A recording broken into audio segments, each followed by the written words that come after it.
All right, cool. So we're gonna watch this next one right here. So we got a daughter that leads the police to her father's deadly murder rampage. What do you mean by deadly murder? What do you mean by rampage, bro? That sounds like multiple people he's going after. Anyway, let's see what's going on with this one, man. This one is by Dr. Insanity. Another one of my favorites. St. Cloud Police Department, make yourself known! Hold on, I think it's the next one. Shots fired! Shots fired! Shots fired! Florida SWAT are in the middle of a multi-hour rescue operation after a deranged father just shot his wife in front of their own children. Go! My son! Go! It's her daughter! We're gonna make sure we get everybody! Go!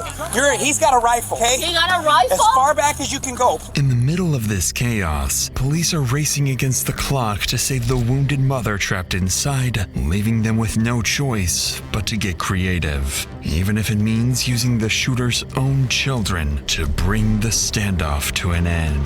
He already said he's not coming out until you guys kill him. Oh yeah, he's in the hallway. He shot the drone. Hold back! Damn. Come on, come on. Help me! I don't want to die! Sheesh. Damn, bro. They know how to give you an intro, don't they? It's approximately 6 p.m. on a Saturday evening in an upper-class lakefront neighborhood in St. Cloud, Florida. Inside one of the homes, a heated argument erupts between 48-year-old Jose and his wife Lizvette, one that's about to completely spiral out of control.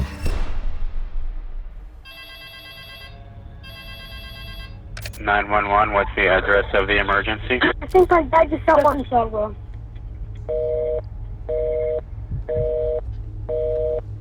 My dad is upstairs with the gun. I don't know. He went back to the room. What is your mom? He just shot her. No, he shot her. He just shot her in my bathroom. How many shots were fired? After the call disconnects, the St. Cloud Police Department rushes to respond, immediately dispatching 20 patrol cars to the scene. From what officers can gather, two siblings just watched their father shoot their mother, and they could be his next victims. Damn, the first to arrive is rookie officer Garnesh, with only 6 months of experience. 6 months? And as he steps out of his car, he's walking straight into the line of fire. Bro, 6 months, bro? Damn, Go bro. inside. He just Inside finished your the house. tutorial, bro. This is his That first. way. This is like his first mission. Ganesh, hold there.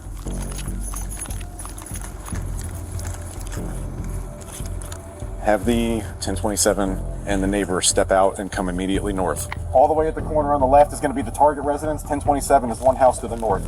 One house towards us.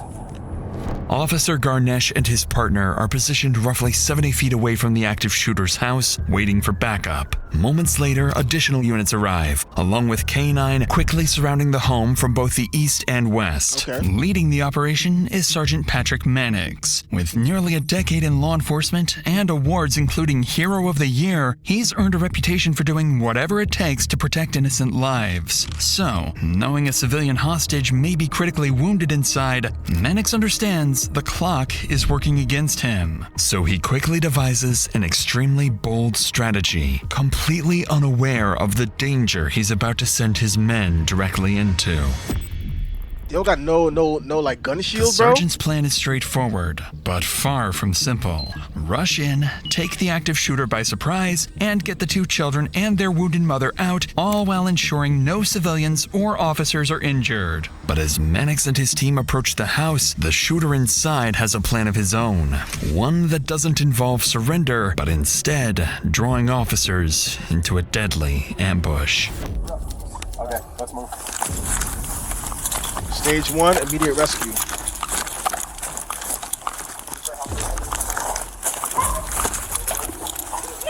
This house should be the 1027. Yo, this is like Ready or Not. Y'all ever play that game, Ready or Not? Nice house.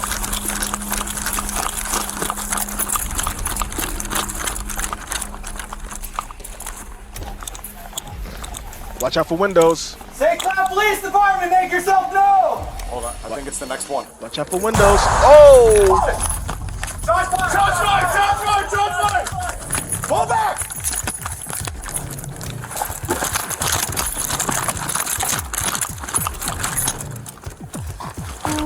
Corey, can you make sure I don't have any blood on me anywhere? Because he's shot at me. I didn't feel anything, but all right. The shooter fires, but the round strikes the door instead, miraculously missing Sergeant Mannix by less than an inch. But as Mannix and his men retreat to cover, a critical problem remains. Officers have yet to secure the south side of the property, which leads directly into a nearby park. Ooh. However, rushing over there now would expose them to gunfire from the numerous windows surrounding the home. Okay. So, faced with this reality check, Mannix is forced to rethink the strategy from the ground up. Until house breach? With tension rising by the second, SWAT finally arrives on scene along with a sniper and a drone operator, giving Mannix his best chance yet to contain the shooter. And, as fate would have it, the most dangerous assignment, securing the back of the house, falls to Officer Garnesh. So with a wounded mother and 2 children still trapped inside, this rookie officer is about to face the most dangerous moment of his career. Somebody go to the back! Go to the back!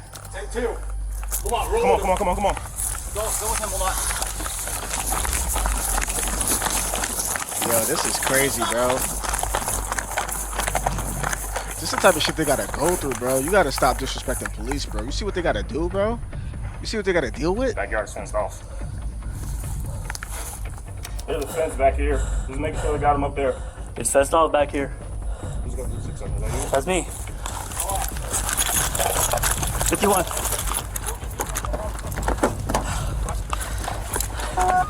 Resident 2760.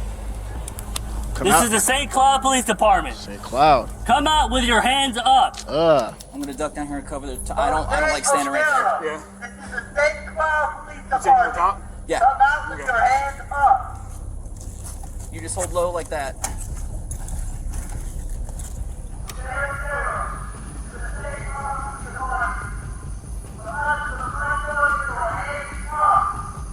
As Officer Garnesh continues issuing commands, SWAT has now surrounded the house from all directions, while a sniper maintains visual on the front entrance. And for the first time since the standoff began, police finally have gained the upper hand. They got a shield? With the standoff closing in on the 1-hour mark, one officer decides it's time to deploy a drone, hoping to locate both the shooter and the wounded victim inside. But what seems like a smart tactical move is about to escalate the standoff even further. Okay, they're about to send out a crypto drone.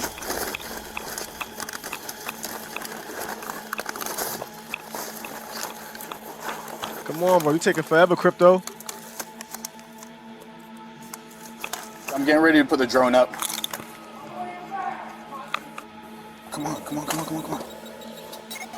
Connected. You see him? Oh, yeah, he's in the hallway. Oh! He shot the drone. Wow! He's all the way down the hallway. So with now? Light going on a rifle. It looks like a rifle. Wait. Let me see. Can we see him? Can we see him? Can y'all see him? Oops, my fault. Wait, I'm trying to see. Can we see him? Is he over here? You see him? I don't see him. Oh, yeah, he's in the hallway. What? How he saw him and we don't see him? Where is he shooting from? The hallway. He shot the drone. He's all the way down the hallway with light going on a rifle. It looks like a rifle. He shot the drone, bro. Yo, he shot the drone out the air. He got good aim.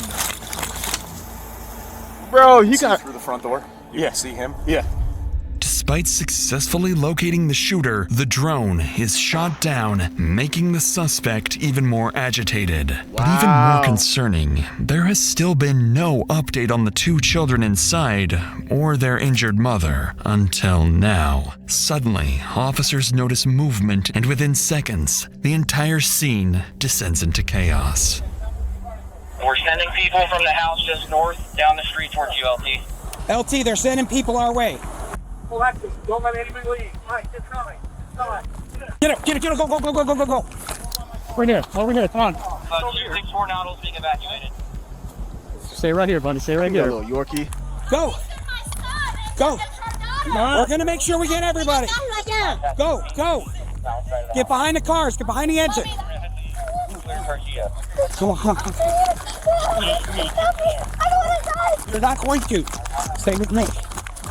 Stay behind this. He's got a rifle, okay? You got a rifle? As far back as you can go. Please, just stay behind vehicles. Okay.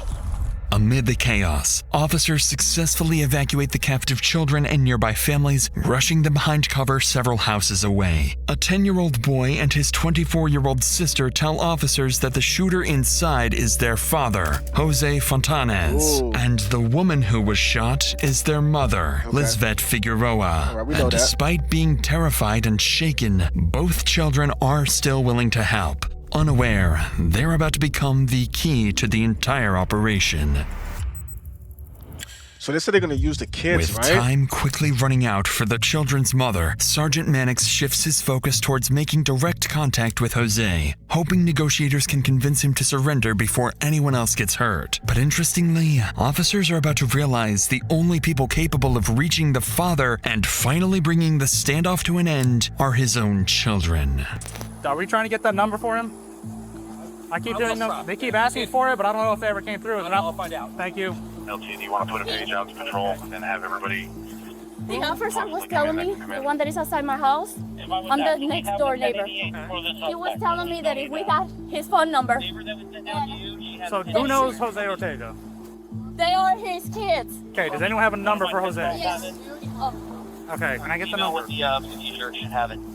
What does your dad do? What is his job? he builds like boats. Okay, how many guns does he have? They have one that's at where they had a license for. Is it a pistol, a rifle, I'm not sure. It's a handgun, bigger gun? Yes. Handgun? Okay. Yeah, Harrison, right.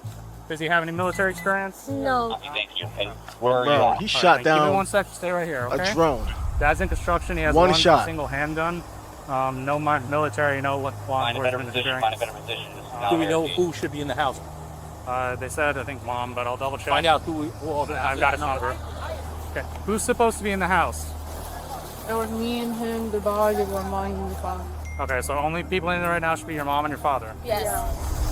Thanks to the rescued children, police have now learned crucial information about Jose, not least his phone number. So with a direct line to Jose finally established, negotiators would attempt to initiate contact, only to encounter an obstacle they never saw coming. If you want to try and make contact, that's fine. I don't know if he'll answer. I doubt. He said mom or daughter said she wasn't answering to him. We'll try, but... Hey, Jose. This is Patrick at St. Cloud Police Department. How you doing? I believe we have one to photo out. Jose, can you hear me? No English? Okay. Any English at all? Sure, what do you need? You need Spanish? Okay. Un momento, okay? You don't speak English. He was shooting at the cops. House and we went to our Does neighbors. your dad speak any English? He doesn't speak any English. Y'all couldn't tell him that? How your dad don't speak no English, bro? Okay, you're good. Officer to my position at 911 Med for CMT translation. I can get Cologne to you. I'll send him now. When we get the next one, let's have them come up and fill here. I'll cover for now. All right.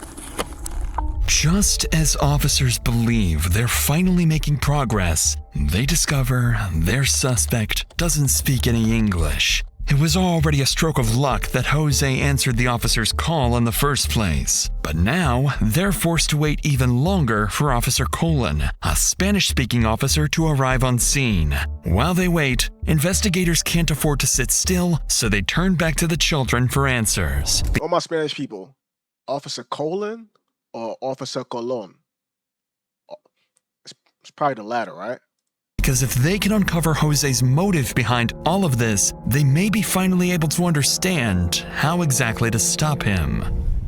But before we get to that, I used to just keep all my money in my bank account, not really thinking it was possible to grow it, Oh, without word? having to wrap my head around all the different investment and saving strategies. Okay. But then I realized there was a much simpler way. Yeah? That's where our video sponsor, Chime, comes in. Chime? Chime is the #1 most loved banking app that makes saving simple, especially with their high-yield savings account. Whether you're saving up for a new purchase you've wanted for a long time, or for a weekend trip, Chime makes it simple. Okay. See, the national average savings rate is 0.38% APY, which is basically nothing. But with Chime's high-yield savings account, you earn 3.75% APY, about 9 times the national average. To put that into perspective, if you had $10,000 in a regular savings account, you'd earn about $38 in a year. But with Chime's savings account, that same money could earn about $375 in a year.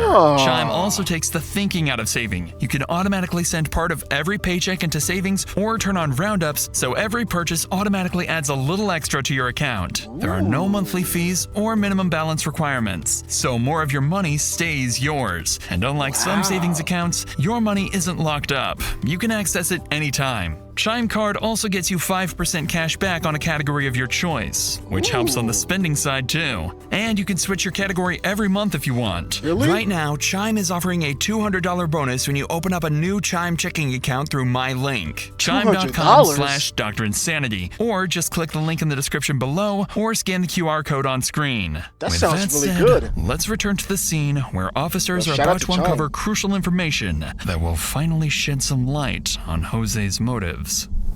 So you two were the only ones in the actual house at the time? Yes. Okay, who called 911 originally? And then I was like, So originally, who was the first person to call though? I really don't know. One of you two? I just heard. I Okay, heard. so you two were in the house with mom and dad originally. You guys heard the shots and then you guys left, or I ran upstairs. You were screaming for my name. He shot her in front of me. what did you see exactly? I saw my mom running, telling her to stop. Him behind her. I don't understand what's going on. I thought it was a fake gun that he was shooting her with. Until I saw her and the blood. She had a trip tomorrow to go to California for work. So I had to do her nails. We were talking and she was telling me about fighting, and while he was fighting, that he was accusing her of cheating, like always. Ooh. I was just thinking in my head, she has a trip to California for work. I wouldn't be surprised if the argument is possibly some type of infidelity.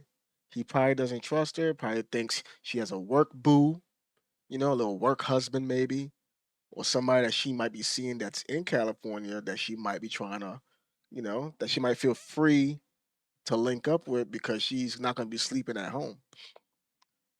Damn, bro. My spidey senses were tingling.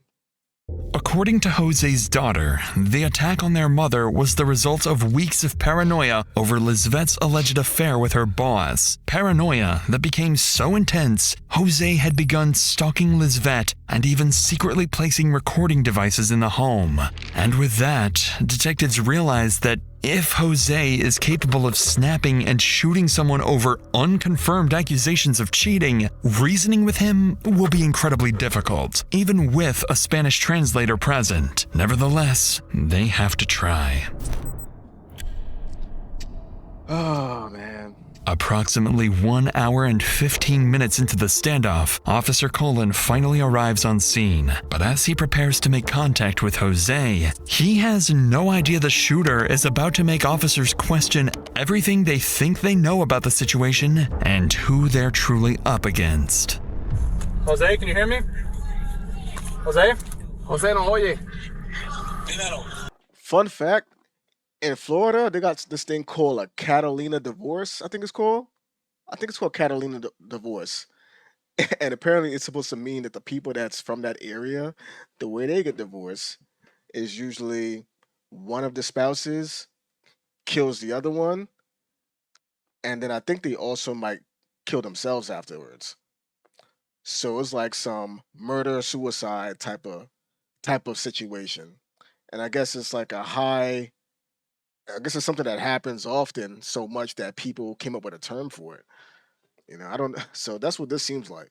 José, soy oficial Colón con el Departamento de Policía de San Cloud. ¿Tú estás bien? Are you okay?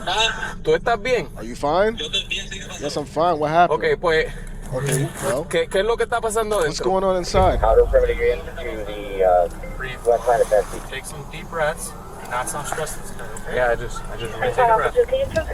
¿Quién más está Who dentro de else la is in the casa house contigo? with you? A small child. Un nene A pequeño. small child? Send as a child with him inside. Okay, how old is the ¿Y child? cuántos años tiene el nene? 10. ¿Y cómo se llama el niño What de 10 is the años? name of the 10-year-old boy? Redacted. Okay. Okay, José, tú puedes caminar Can you hacia walk afuera de outside la the casa, house? donde nosotros. To where we are? What for? To grab me? No es para que te cojamos, It's es not para, for us to grab es para you. hablar It's for contigo to talk de to you sobre about lo que está what is pasando porque happening no because we sabemos. don't know. José, escuchamos, So we escuchamos heard algunos some disparos. stuff. So, lo que So we queremos want to know saber es if que de everyone is todo okay. mundo bien y para Make cerciorarnos sure de eso that we queremos want to ver a see todo el mundo, ¿entiendes? everyone, you understand? Esta es la This televisión is que the está prendida. television that is on. Esa es la televisión que está prendida. That's the television that's on? ¿Qué es lo que tú What do you quieres want ahora right mismo? now? No sé, en verdad. I don't know. I don't Tengo la mente ida. know. Right now, my mind is gone. Sal para afuera para Go nosotros outside so poder that we can ayudarte, help you, José. Jose. ¿Me escuchaste, José? You heard me, Jose? Sí, lo escuché. Yeah, I heard you. ¿Vas a salir para Are you coming afuera? outside? No sé, dame un I break. a don't ver. know. Give me a break. Jose makes the bizarre claim that the gunshots officers heard were actually coming from the television inside the house, despite police witnessing him fire multiple rounds. He also insists his 10-year-old son is still inside the home, the same boy officers had just helped escape with his sister moments earlier. It quickly becomes clear that Jose is either desperately trying to manipulate police or is deeply detached from reality. Either way, negotiators don't challenge his lies and instead continue trying to convince him to step outside. But as the call drags on for the next 20 minutes, their worst fears are slowly becoming a reality. Jose has no intention of surrendering. By now, the standoff has begun taking a visible toll, not only on the officers, but also on Lisvette's children and friends who anxiously wait on the street, knowing that every wasted minute could cost the innocent mother her chance at survival. And unsurprisingly, tensions are about to boil over as one of Lisvette's close friends begins confronting officers over their strategy. I'm not telling you how to do your job, but can y'all go in? So there's a whole set of situations we have to follow, okay? But the longer it takes, the longer it's just gonna bleed. I hear you. We have to be careful. Because then if we start having this He already said he's not coming out until you guys kill him. Okay. Okay, can we get an ambulance now? Yeah, we're gonna have Please, to start rolling up. please, Yes. I understand. Please. So, mira, escúchame. So, tenemos que cerciorarnos que There's podamos. nobody else in there, I Yo promise you. entiendo. I just need somebody Pero listen, to get there. I She's understand. bleeding. But take a breather. Just take a breather, okay? She's bleeding on the upstairs. And the longer it takes it, the less the chance she has. However, think of it like this, right? Let's say he brought one of his buddies and head him away in there, and if we, but They if he just came did, out of but there. if he But we did, don't right? know We don't that. know that He- for sure. he came If along. he could have, and if say He came did, along. though, He was coming in. I understand I that, got but you, we don't. but We have don't to know that. make those things sorted. Everything we base Because we off start of sending facts officers to at the save her, now moment. they die. It's gonna be a whole other battle just to get her out now. As officers desperately try to calm the furious crowd, negotiations with Jose appear to be going nowhere, so Mannix begins coordinating tactical preparations for the worst-case scenario. Believing Jose is becoming increasingly restless inside the house, and with no update on Lisvette's condition, a dangerous confrontation may soon become unavoidable. Is there no way they can Their come in next with like a moves tactical must ensure team the victim is saved, that's no officer bullet is vested injured, out, and ideally bulletproofed that the out, suspect like is taken into shields, custody like, alive. They can't go in with like this, like Hey, with the 300. three of us here, let's go over assignments in case he does come out. Okay. Because we are contact here. Yep. All right. I need I'll one. drop and go hands. I need one lethal. I need one hands and one verbal. I'll do verbal. They can't come in like some Waiter's got Spartans with some verbal. shields, I'll take- head to I'll toe. hold it. Like, they gotta come up with some kind Here's how of. this is going to work. If he method does to come do out this, and 'cause he this does takes start too walking this way, long. Porterfield, you're going to stay deadly. Cologne, you're going to switch to less lethal. Jess, you're going to go hands with him. Got it? Yes, yes. And you're going to go voice. Cause she got shot over an hour ago. This is taking too long, bro. You know what kind of rifle is it? A loud one. All right, and so whatever we do, we are not leaving this position. Got it? Even if he comes out, runs back in, we are not leaving. What was that, Wager? I said if he starts fighting with him on the ground and we see there's nothing visible in his hands, I'm gonna sling this Taser. With Sergeant Mannix's plan now set in motion, officers hold their positions, waiting for the green light on whether Jose will surrender or whether they'll be forced to escalate the situation and make entry. But unbeknownst to Sergeant Mannix, he's no longer at the center of what happens next, as the final phase of the standoff is about to be initiated not by him, but by Jose's own son. Bro, 2 At this hours, point, bro? with He got Jose shot 2 continuing to hours ago. resist police commands, his daughter attempts to call him herself, desperately trying to convince him to surrender. But the call goes unanswered. Then Jose's 10-year-old son tries calling him, and this time, the call connects. The father and son speak for several minutes before Jose suddenly hangs up. Although it's unclear exactly what was said, moments later, Jose calls officers back with an update they never saw coming. José, ¿me oye? Oficial Colón otra vez. Ok, ¿estás bien? Are you fine? Sí. ¿Por qué tú...? Yo me voy a entregar. He said ¿Te he's vas a going to entregar? surrender. Are you going to turn yourself in? Yes, Okay. come outside. Ok, José, hazme caso. Cuando salgas Listen para to me. afuera, When you sal go con las outside, manos go outside arriba. with your hands Okay? up, okay? Do I leave the guns Deja la here? pistola ahí Leave the guns mismo. right there. Come out the front door. Front door. Ya, vas a salir por la puerta de You're going to frente go out through sin the front armas, door, sin nada. without Ok? weapons or anything, Si right? te puedes quitar la You camisa, can take mejor off your todavía. shirt, even better. Against all odds, Jose suddenly says he's ready to surrender. With adrenaline racing for everyone on the scene, officers hold their position from all directions, while the sniper watches over the front entrance, anxiously waiting for Jose to emerge. But after everything that's happened, police have no way of knowing whether he's telling the truth or setting up one final ambush. Only wager on verbals. Only wager on verbals. Only wager on verbals. Stay off PA once he makes his exit.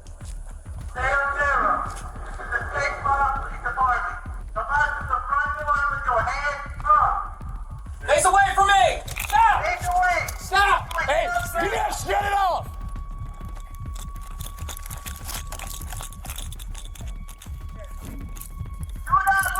Where is he? Put your hands out! Put your hands out! Don't move! You want to stop! Wait, so how did his son... Wait. I thought they said the son was going to help get him out. How did the son help? Was it the phone call? After nearly 2 hours of gunfire, failed negotiations, and uncertainty, Jose finally surrenders and is placed in the back of Officer Garnesh's patrol car to be transported to the St. Cloud Police Department. But even with the shooter out of the picture, the scene is far from over. With the children's mother still somewhere inside the house, officers finally prepare to make entry, only to realize they're too late. As officers move through the home, up the stairs, and into the bathroom, they make a devastating discovery. The children's mother, Lizvette, lies deceased beside 5 spent 9mm casings in a pool of her own blood. Standing beside her body, officers are left wondering whether they could have done things differently, and whether entering sooner might have ultimately changed the outcome. As the scene is... I mean, bro, they took 2 hours. I get it. I mean, you don't want to cause any more casualties, but what do you expect after you didn't get inside until 2 hours later? Like, even if she got shot once, bro, she could have bled out within that time, bro. being secured, Jose has already arrived back at the station and is placed inside an interrogation room. Interestingly, as he waits for a Spanish translator to arrive, he lies across the table as though he is the victim, the one who has been wronged. When the translator finally arrives, Jose largely confirms the story detectives had already heard from his daughter. According to Jose, 2 weeks earlier, he placed a recording device after becoming convinced Lizvette was cheating with her boss. Jose claims he heard another man's voice on the recording, fueling his paranoia and rage up until the day of the shooting, the same day Lizvette was preparing to leave for a work trip. And though Jose admits to shooting his wife, perhaps most revealing of all, he tells detectives he never retrieved the weapon from the bathroom because he didn't want to look at her. Following this harrowing interrogation, Jose is charged with first-degree premeditated murder along with 2 counts of attempted first-degree murder of a law enforcement officer. As of June 2026, he remains in custody awaiting a trial date. And while this case left Florida shaken with how jealousy and insecurity transformed a father of two into a cold-blooded killer, our next case takes us to Maryland, where a soon-to-be father unleashes a level of evil that investigators still struggle to comprehend. Inside this gas station, Tori is in the middle of a heated argument with a... Oh, I seen this one. I seen this one. This was bad, bro. If I'm not mistaken, I think this guy killed the cashier on some crazy shit, and then went back to his crib, like down the block, like nothing. clerk after refusing to pay for an iced tea. And this is where all hell breaks loose. Yeah,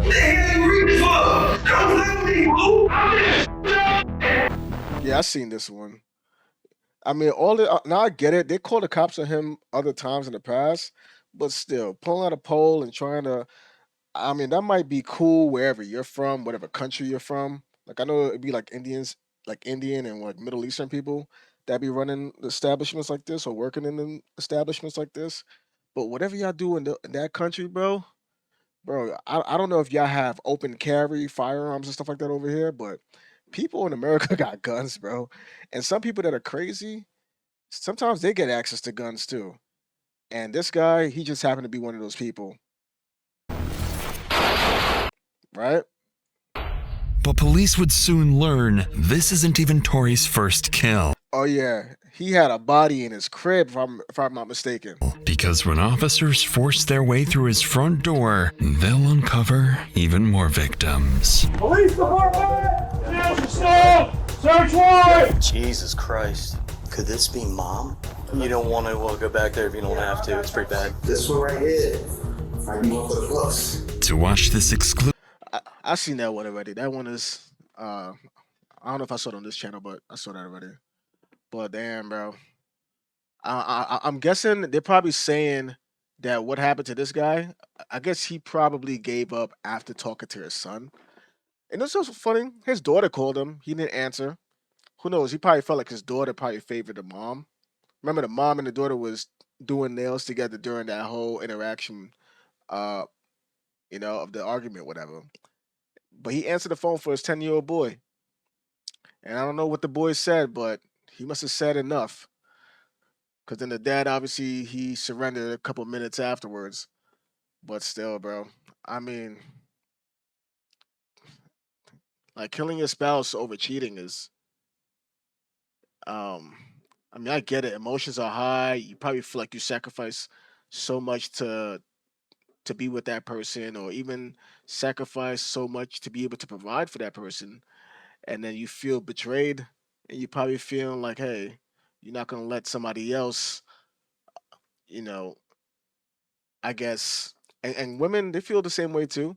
Like, oh, I helped build this guy up. When I met him, he didn't really have much, and he started getting better in life because of me, or maybe, I helped him grow by being able to make his life easier around the things that he had to do in order to grow. Whether it was cook for him or take care of him when he was sick. And you probably feel like you invested so much in that person, and now they want to go cheat and have somebody else reap the benefits. You might feel like, hey, I don't think that's fair. And you might feel like, hey, you know what? After everything I went through to help you get to where you're at, everything that I've been put through, I dealt with, and now you trying to like possibly leave and give all this to somebody else? Nah, I'm good. We're not doing that. And then people might think to go to this extent. To go to this extent. So it's crazy, man, but I mean, some people, they feel like this is no better way, and they rather throw their life away than to see you happy with somebody else. Oh, it couldn't be me, man. It couldn't be me.